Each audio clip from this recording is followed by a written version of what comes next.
Welcome to the Emerging Professional Series at the Coffee Conversation Show powered by the Emerging India Forum TEIF and a tech partner, Prime Infotech Solution. Theme is Bridging Strategy and Technology, a conversation with Gaurang Vora. We are today at AWFS co-working space.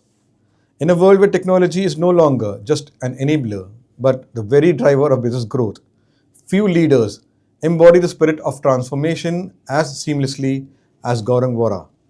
With 2 decades of experience across FinTech, EdTech, healthcare, and insurance, Gaurav has led large-scale digital initiatives, built high-performing global teams, and consistently delivered innovation at scale. He is also a Next100 CIO Award winner. He thrives on bringing the gap between strategy and technology, ensuring organizations remain resilient, scalable, and future-ready. In this episode, we uncover his journey from his early days in development to leading digital transformation as a business growth enabler, and we also uncover Gaurang as a person. So welcome Gaurang to today's in-person coffee episode. Thank you so much, Amir. Looking forward for this episode. Yeah, so let me explain you. There will be 3 rounds: professional journey, personal journey, and it's like you had coffee with Karan. So there is a rapid fire round. You're in the hot seat, and here's your gift. This is your organized cyber healthy. So let's begin the first round. All right. The friend of mine, Amir Virani, who's a coffee corner legal tech evangelist at Prime Infotech Solution, author of 15 books. So my first question, Gaurang. From developer to Next100 CIO Award winner, how has the journey been till date, and what were the key defining moments you had?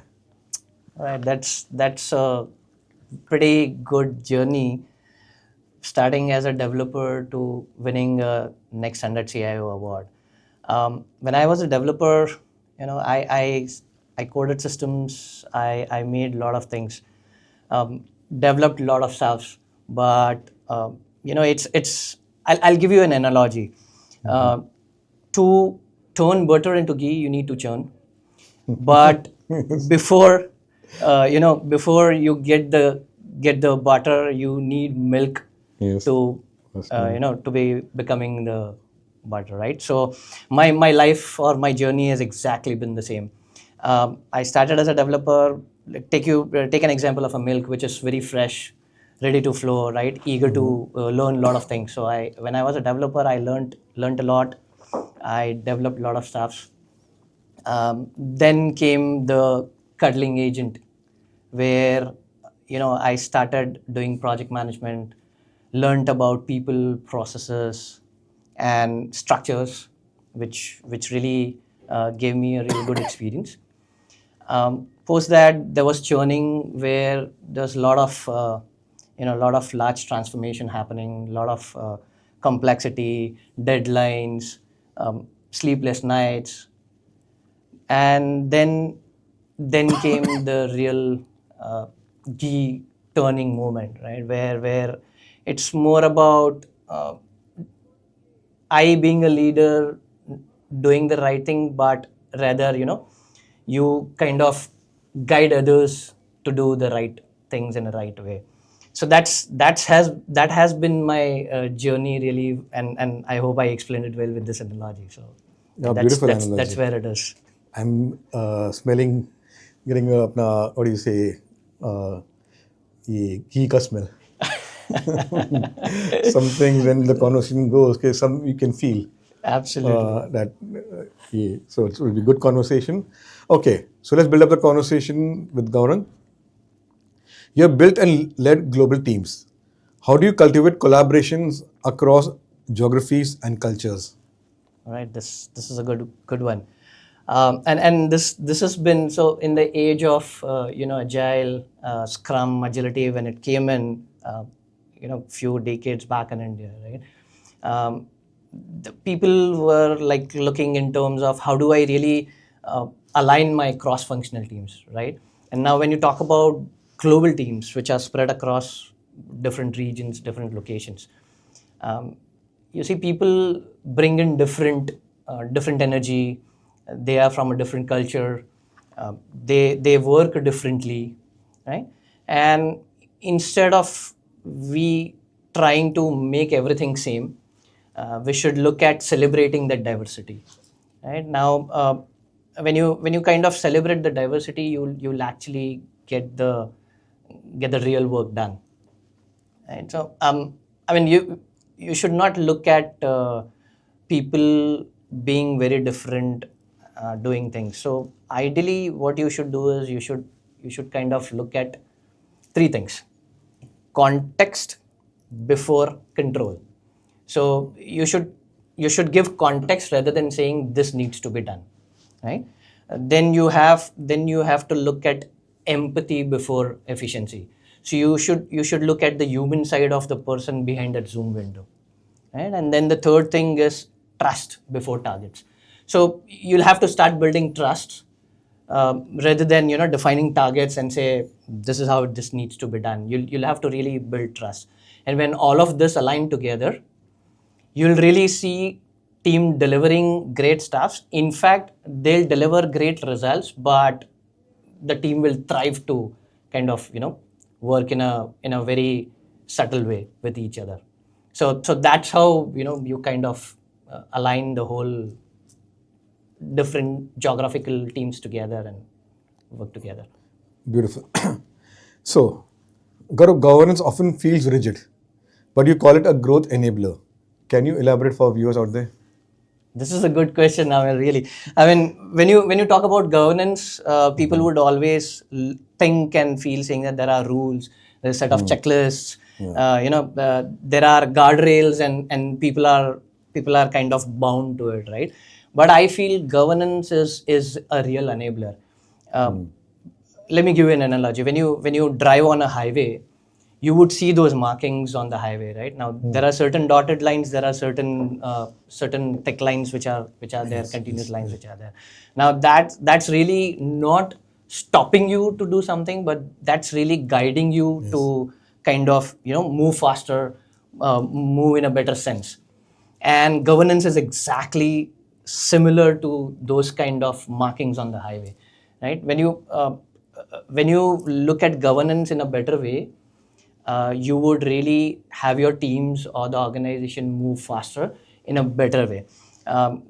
When you have governance, it's everybody would feel that there is some structure to the creativity which we are doing, right? And it's moving in a better direction.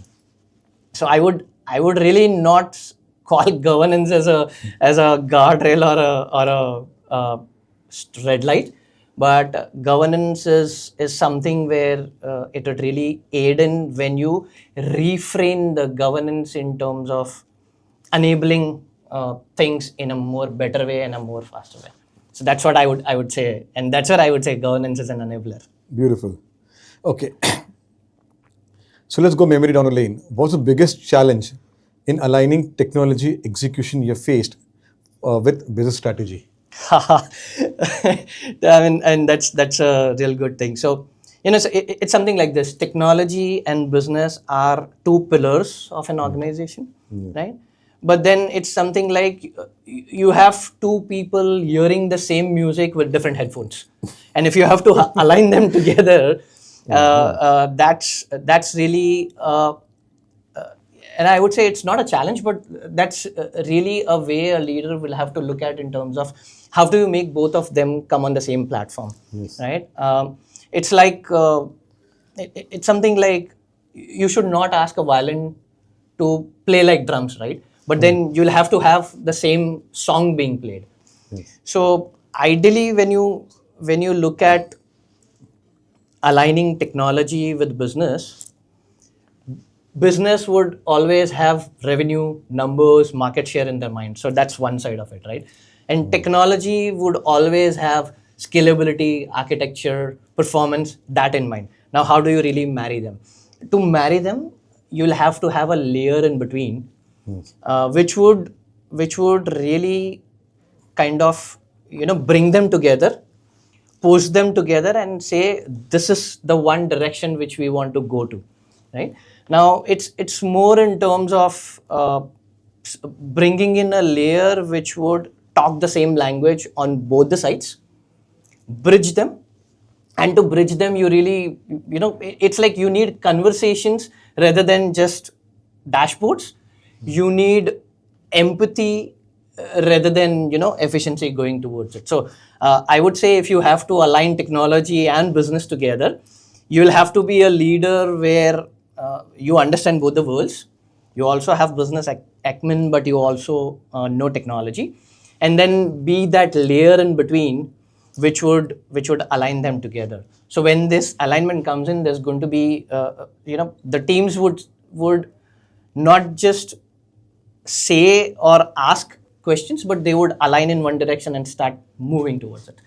So I feel you'll have to be that layer in between business and technology to kind of bridge them and align them and move forward. Beautiful. So Gaurang, you have handled enterprise scale projects worth millions of rupees. How do you personally stay grounded during high stakes delivery? This is what I have really learned from my experience. See, when you have real high stakes, when you have multi-million-dollar, programs, projects, or deliveries to make, you will always think of having an endless sprint. But I think you really cannot do something in a chaotic situation, right? So I would say a leader, rather than managing from chaos, he has to start managing with calm. If the storm is heavier, you'll have to be more calm. You'll have to be more grounded. Now, how do you really do that, right? So it's more in terms of saying, with all of this, pressured situations when it comes in, with the timelines that you have, right? You have ticker ticking on your head. You really have to stay calm. You'll have to give that confidence to the team by being calm, and they can borrow your confidence and say, okay, you can work at peace. Things can happen, while you yourself would be figuring out how to move forward. But staying calm, being grounded, being centered is what really helps you to deliver great results. I mean, it's more in terms of saying that how do you bring structure in a chaotic situation, right?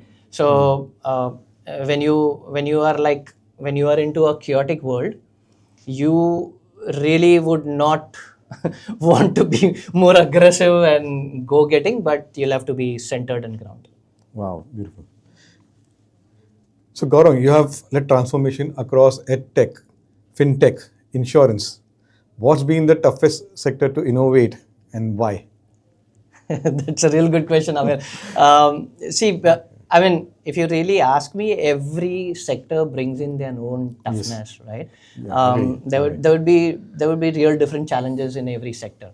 But if I have to pick one, then I would say FinTech is the toughest, is because while you have to innovate, you will also have to look at regulatory compliances and things like that, right? Now, when you are, I'm not saying there is no innovation in FinTech. There's a lot of innovation in FinTech. Yes.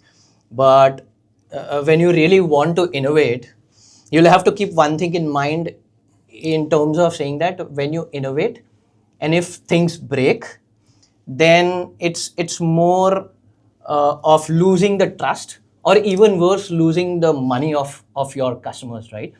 So when you are trying to innovate in a FinTech, you will also have to really look at how do you really bring in that alignment, that pace, and the newer technology to bridge all of those gaps, right? Now, while the regulators are really watching you every constant movement, I know.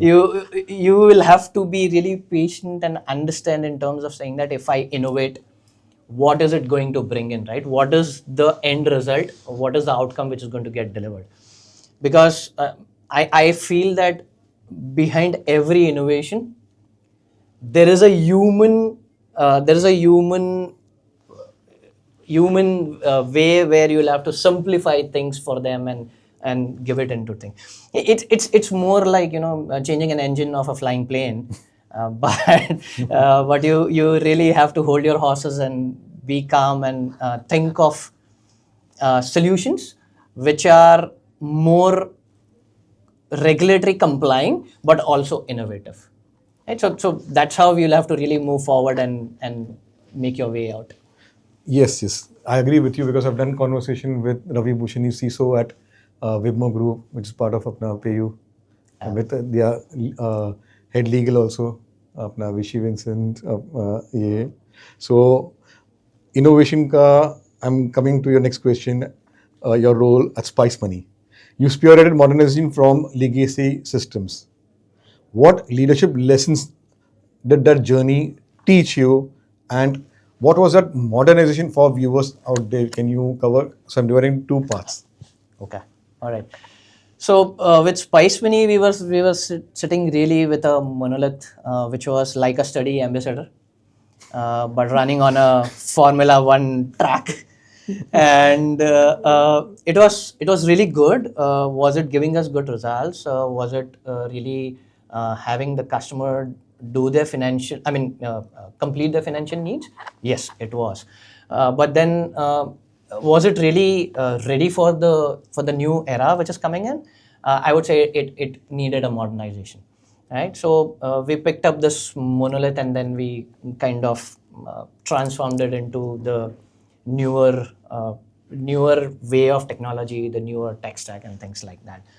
Now, if you really ask me what did I learn from that, there were a couple of things which I learned from that, right? The first is transformation. If you have to do transformation, it's not about the organization, but it's more about people, right? Your people would bring in transformation. Technologies, machines, anything would. I mean, we will feel saying that, while technology moves forward, we are getting transformed. There's a lot of new transformation coming in and things like that. But really, I believe and I feel people are the great, the great way or approach behind your transformation. If people are together with the leader in the transformation, I am very sure that they will thrive and they'll give out very good results. But if not, then all of this would shut around. So that's one thing which I really learned well. The second thing which I learned is you will need to be more calm, grounded, and centered.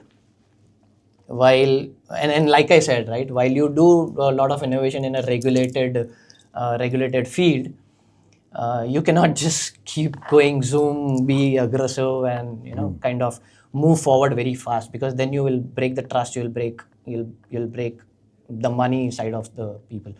So you'll really have to be very thoughtful of, and that thoughtfulness would only come when you are calm and centered. So that's something which you should really, which I believe the leader should really take towards. Wow, beautiful. Now AI is everywhere. With AI and cloud reshaping industries, where do you see the CIO's role evolving in the next 5 years? Good question, Amir, and this is defining this era, right? Isn't it? So, see, I would say CIOs were really measured with the way they run the IT. They keep the lights blinking, right? They look at the infrastructure and things like that. But with AI and cloud coming in, there's a bigger shift. Yes. Technologies have changed. Right now, it's more about doing things in a better way.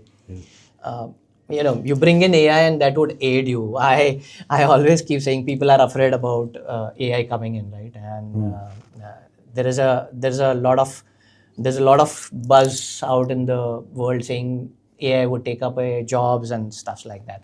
But I really feel AI would really aid and enable people to move more faster. Yes. The lot of your routine, mundane work which you do can be done with AI, but the human touch, the human feel, and the way human thinks are still not what AI can bring in. Yeah. Right. On the other side, I would say CIOs will now have to be more reimagining things, reinventing things, thinking forward. Because AI and cloud are like oxygen and gravity in this new digital era, right? You cannot really leave it back, but you'll have to ethically work with that. I would say CIOs will have to, they'll have to, from operations, they'll have to start doing orchestrations, right? Yes. While you could keep all the lights blinking great, your infrastructure has got 99.9% availability and stuff like that. But now really they'll have to shift to the orchestrations. You'll have to have everybody aligned. It's like an orchestra which will have to keep playing in a very soothe and a great way, right? So from operations to orchestrations is what one thing is. The second thing is from efficiency to experience is what they'll have to bring in, right? And it's not all about now making processes more faster or cheaper, but now it's more about bringing in better, fairer, good experiences through technology to the people, and that has to create a wow factor, right? And then the third thing is from technology leader, they'll have to shift to transformation storytellers. Yes. They'll have to really build the great transformation story and give it to the human beings for them to make their life easier and simpler. So that's the three things which I would say that AI and cloud would bring in for the CIOs in the next 5 years. Beautifully, you have covered, but I would like to add one more layer, because I'm doing a lot of work on AI and reading a lot of content. Mm-hmm. So, like to add to our conversation, it's AI plus HI, artificial intelligence plus human intelligence, which, as you said, by transformation stories. So AI is playing one part, but if HI is not added, so it won't lead to the transformation. It won't lead to that. Absolutely. Okay. And like you said, the other side of the things is more human. Yes. To be brought in. You can just look at machines or technology or something. There always have to be this human side which has to be plugged in and being aligned together. So like I was reading this article just for the viewers out there, in the education field, students are more taking to AI for their assignments, and they are not using AI plus HI. They're using only AI. The human HI is being neglected. Really left back. So it's really a sad thing about what will happen to the future generations when they are brought in the corporate world. If they use only AI, they will be replaced. They'll be replaced. Absolutely. Yeah. Because another conversation, I was just reading one article also, where one of the professional was using AI tweaking. Mm-hmm. He got replaced. The company thought that the process steps usne bana diya hai, we will use it. Now what is happening? He was innovating and improvising the AI. Absolutely. And now what you're doing is it is a setback for them, because now they have to get 10 people to work on one person who was working on that tweaking part. The same thing. The HI part. Absolutely. And what is happening now? We are saving cost. Usne pura bana diya hai. But it's every day there is some new elements are coming in. And company thought that हमें उसने अच्छा product बना के दे दिया. Absolutely. Now we'll cost save. Yeah. I in fact, when we brought in Copilot, the developers were really afraid, saying that we'll lose our jobs. But I'd like to tell you this one thing. When you talk about AI and bringing this example of Copilot, right? The Copilot would only have intelligence if you feed in certain. In this world it is called prompts, right? But if you feed in certain information to them, that is where that machine or AI will give you something back in the result, right? But to feed in that prompts, to kind of AI also to work, you will really need a person and an HI to kind of to put in and then move forward. I'll not name a company, but I know they laid off a lot of people and now they have aggressively started recruiting double of them. They thought AI would really save them cost, but then now they're spending really more.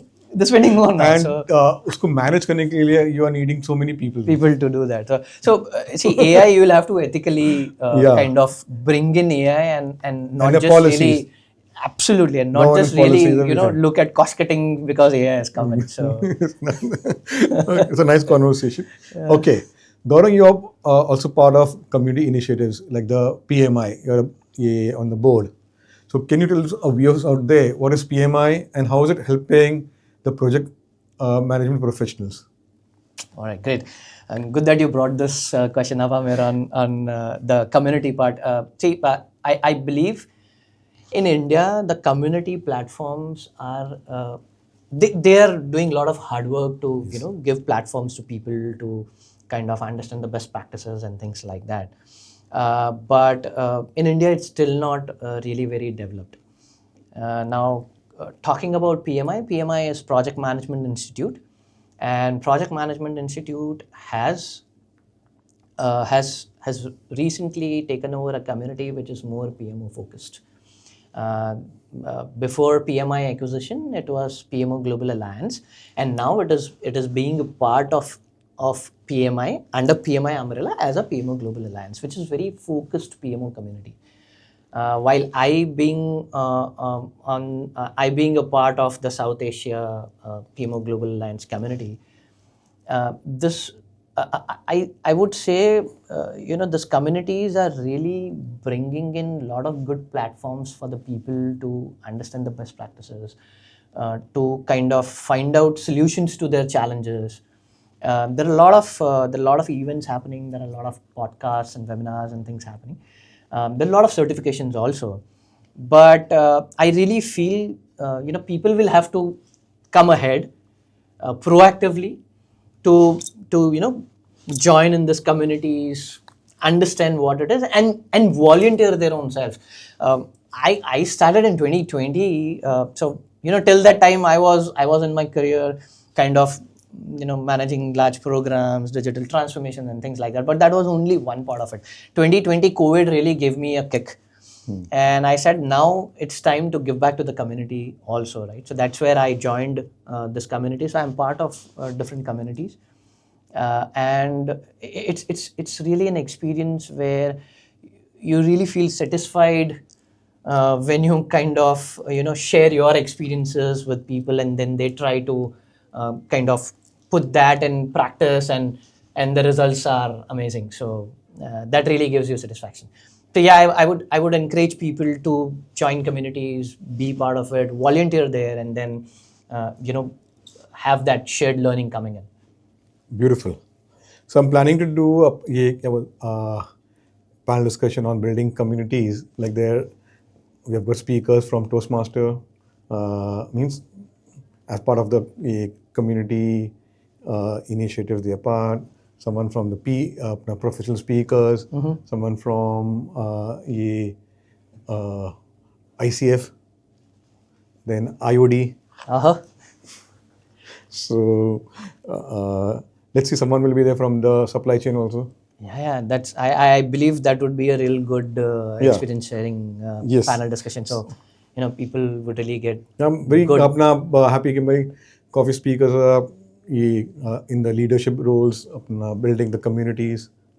Coffee is also a community, and we are playing that part, but with a diverse background, not only India, international. Yeah, I believe. See, we had this concept, like in old days, we had this concept of community, right? Where people used to come together, they used to celebrate, or they used to do certain things, right? Now, if you really ask me, in this digital era and world with this Gen Zs and all, this community concept is really getting faded away. But thanks to institutes like PMI, PMO Global Alliance, Koffee, lot of other communities which are kind of really practicing something very focused on agile or PMO or any other profession, be it legal, be it finance, and so on and so forth. And I think that's really shaping up well as of now in India. See, Western countries, they always and already had all of those, muscle or that power where they had built in all of those, and it was going great. But in India, I think it's really getting picked up, and that really helps understand different perspectives from different people, get the experience shared, and then you also learn a lot from that. So at Koffee, we have started this thing of celebrating festivals with a speaker, on the community and everything. Now coming to your upskilling. What motivated you to do executive MBA from IIM Kozhikode, and how did it help in your career? Good question. So, see, I picked up a lot of certifications and a lot of learnings, and I did a lot of programs before. But IIM Kozhikode was really not about acquiring one more certification. I mean, here I just really wanted to get a different perspective. While I did a lot of transformation deliveries, heading PMOs, setting up best practices and processes and things like that, I really wanted to understand more on a business side of the things, right? So how do you really create strategies? How do you execute them?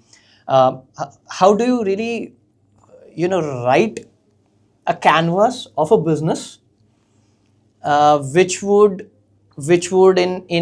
in a year, 2 year, build up on that strategy and then show the results, right? So I really wanted to kind of learn, and believe me, Amir, when I joined this program, I was like, I would do case studies, and I would kind of have a lot of books to read and things like that. But as time passed by, Amir, I was really challenged by my professors to think very differently, right? I mean, when you go to such institutes, you would really have professors challenging you to think in a very different way, not that the stereotype which you already bring and you already have, and then you will have this diverse peers who would come in from a very different industries, places, and they would also kind of add up to what you think, and they'll share their own experiences, right? So that really has given me a lot of good learning, and from there, certain things is what I have put it in practice, and that has really shown good colors. So I would really say I took a very different perspective from IIM Kozhikode, learning strategy management, understanding how to implement it, create a canvas, and then kind of actually set up that and build up that. So, but one thing I always feel is there is always a gap between strategy and execution. This is from my experience, purely my experience, which I speak about.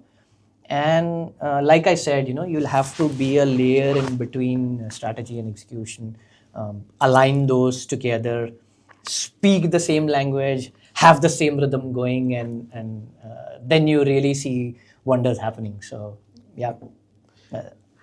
So, Gaurav, you're a thought leader. You participate in panel discussions, keynote speaker sessions. So, what have been the memorable moment in one of your panel discussion or keynote speaker sessions?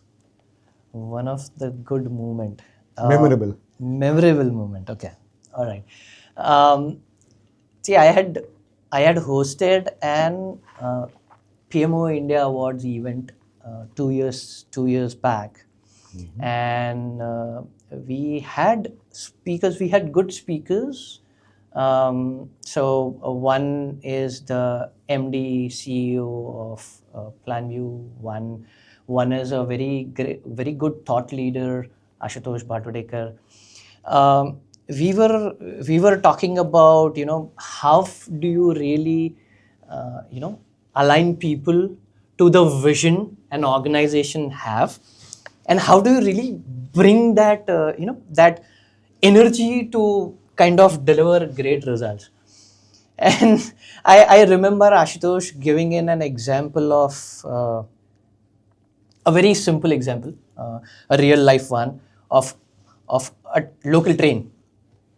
In Mumbai, you travel in local trains, and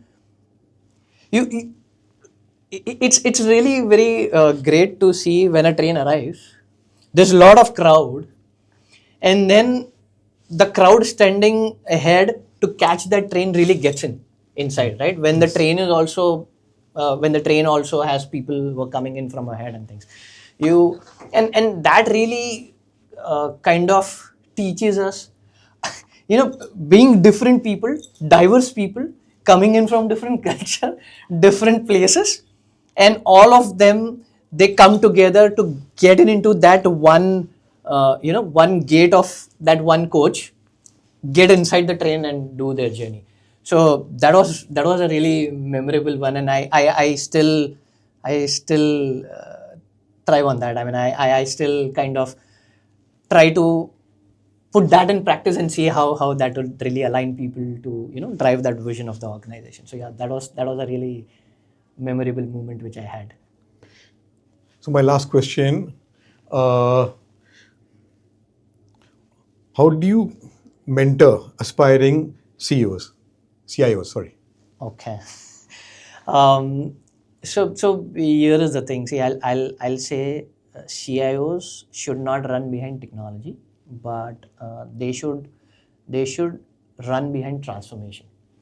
Why I say transformation is because when you look at transformation, it looks very simple when you just say, I want, or put it on paper and say, I want to transform this to this.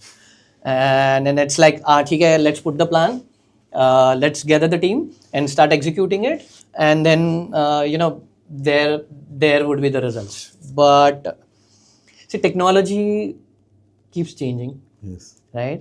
There is a lot of shift in the market which will come in weeks, right? Today there is AI, tomorrow there would be quantum, then something else, right? And that really keeps changing, right? So I would say, see, this this is a moving target, but if you chase transformation, you as a leader, the essence of leadership will remain the same, right? That would not change. You will still have to lead from front. You will still need to have empathy. You will have to still look from a human side of the things, right? There would be deadlines, there would be sleepless nights, you will have to take tough calls and things like that.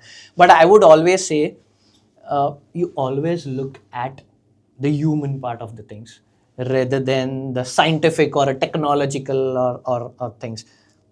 Machines will do their work, but if you really take care of the human side of the thing, that will really bring in wonders to your deliveries. um, you should really think about people behind the delivery or the technology which has come out, right? And that's what I would really advise them to be. You stay curious. My one advice would be, you really stay curious, right? Curiosity will really uh, make you take a leap forward in this digital era. Beautiful. So let's go to the next round and understand Gaurang as a person. Tell us about a family and your formative years.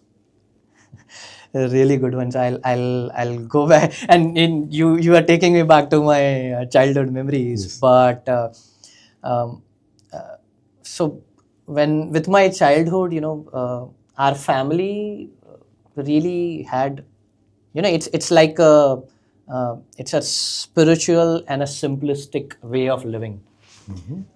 No more shoshas, no more big loud events or big stuffs, smaller things, but that really made me learn how do you stay grounded, how do you stay calm and keep yourself moving towards newer things, right?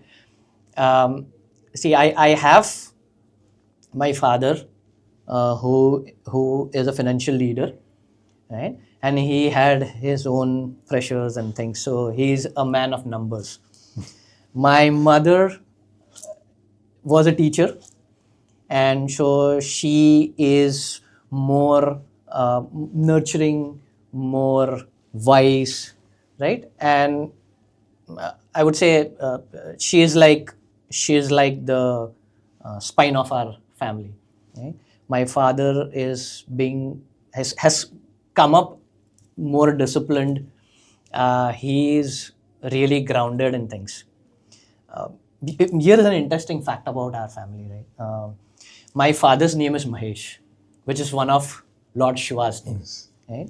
My mother's name is Krishna, which is again a name of one of the Lord Vishnu's avatar. Right? My name is Gaurang, and it's one of the name of Chaitanya Mahaprabhu. So if you really see, our family is destined to be divine, where it is really a combination of energy, intellect, and empathy. Wow. And we really had very simple values in terms of saying that whatever you become in life, right? You draw multi-zero numbers of salaries, you have big titles with you, but two things: be grounded and never get into that materialistic way or the world, and do everything with heart. You put your heart in whatever you do. So that's where all of my journey has started, and I have always been a backstage person who would keep coordinating, getting things proper and do things. I always believe in one thing, right? You as a leader, you don't have to have a spotlight on you, but if you bring in light everywhere and to the others, that would really mean a lot. So that's what it is, and that's where my family background and things come from. Beautiful. So Gaurang, what's your go-to way of unwinding after an intense work day? Haha, this is really good. How do I unwind? There are multiple ways I do it, but you see, some days it is just I go out playing tennis. I take my family to movies or a game zone and be relaxed. If it is a little more intense, then you will find myself behind drums and keyboards, where I'll start playing drums. I'll get lost in that rhythm, and that's really meditative. So it'll really the sound of the drums and the sound of the keyboard and all will really move out the noise which you will have through your intense day, and you'll really feel relaxed. But then if it is more intense, I would go back to my spiritual sadhanas.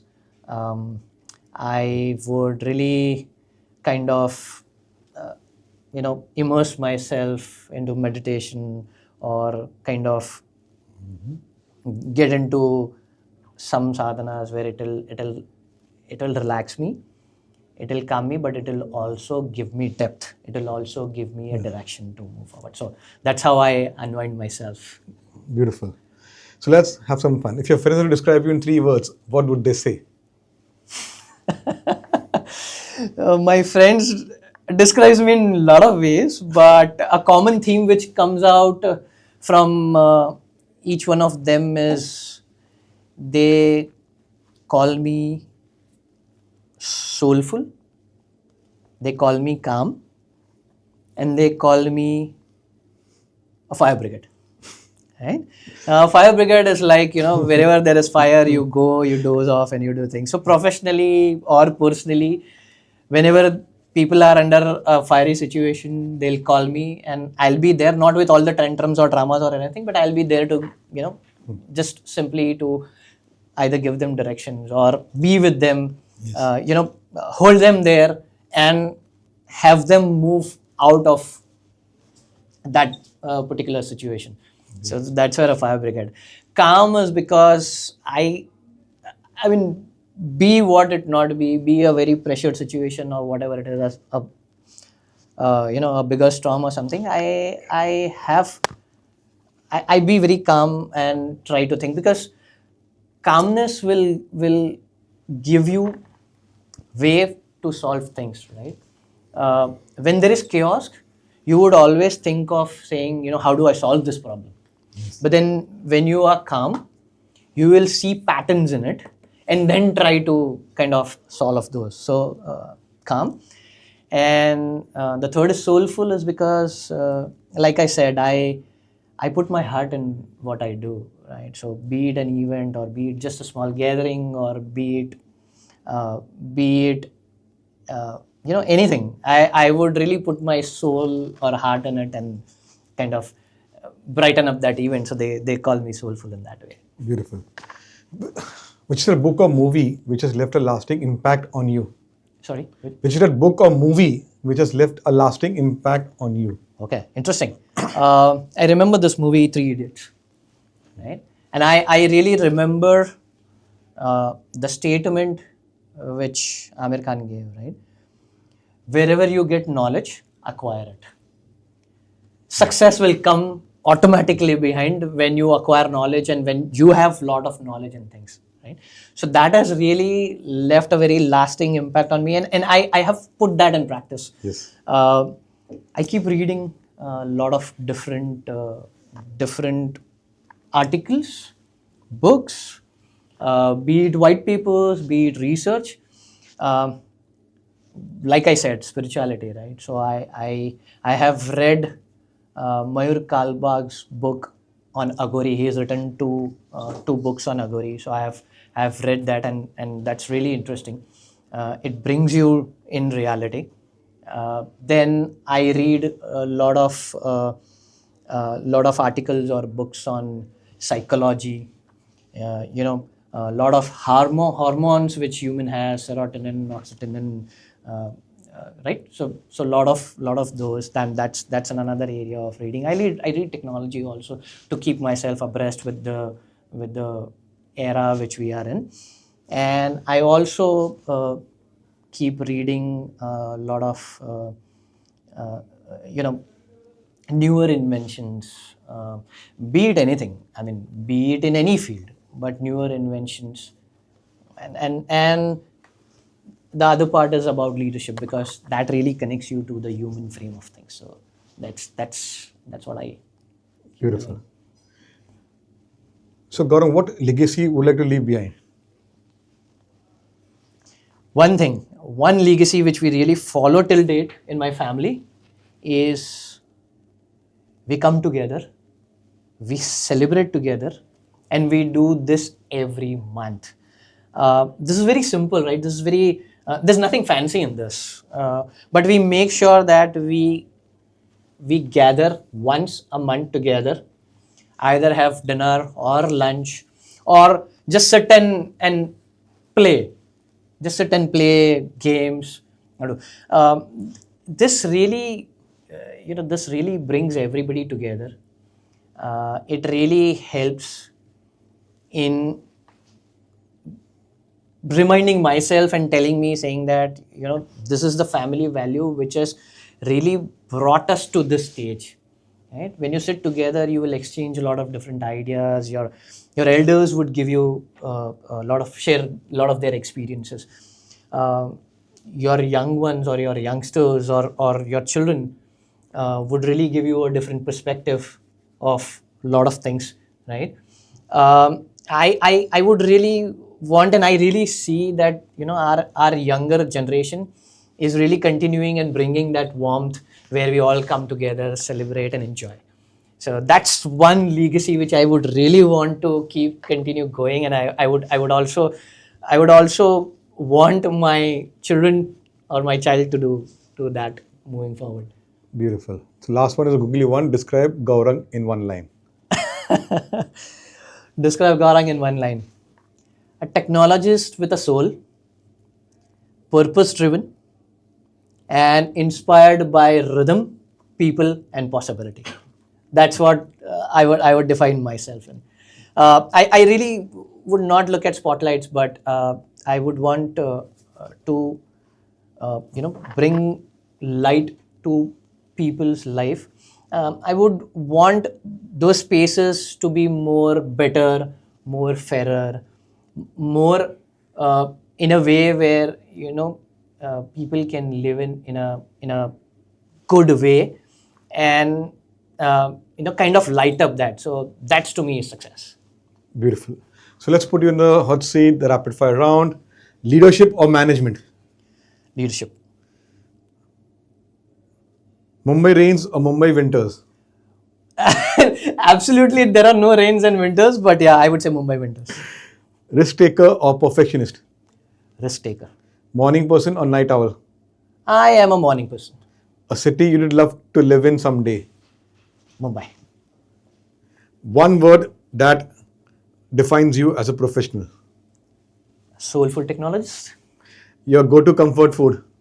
My go-to comfort food is the Indian food. I mean the Kathiawadi food, which I have the the bajra rotis, and there's an undiu which is made of brinjals and also I'm going to ask you. Okay. Your favorite color? red. Legacy or innovation? What drives you most? Innovation. Your favorite Gujarati food dish? I just said, right? So Something traditional- different. Something different. I would say sweet. I love sweets more. So it would be cham cham or rasmalai. Wow. Tea or coffee to recharge? Coffee. Definitely coffee. You're the coffee chef. And here's your gift. Thank Is you your so autograph. much. And it has been autographed.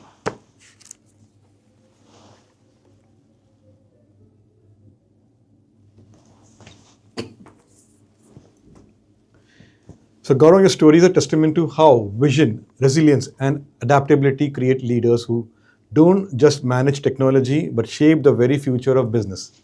From spearheading large scale transformations to nurturing high performance teams, your journey highlights that true leadership lies at the intersection of innovation and empathy. As we wrap up this episode, one takeaway is clear. In today's digital first world with AI, leaders like you remind us that success isn't just about delivering technology, it's about enabling growth, purpose, and sustainable impact. So we meet with another coffee speaker on Monday, continue conversation with their professional, personal journeys, which inspires all the viewers out there. There are 500 plus coffee speakers sharing their insights journey. Subscribe to the Coffee Corner Show. And if you want to be featured, you can connect with the coffee speakers or connect with our team or visit our website, theemergingindiaforum.com, and continue to be part of the Coffee Tribe community, which is 1,000 plus more. No. Thank you. Take care.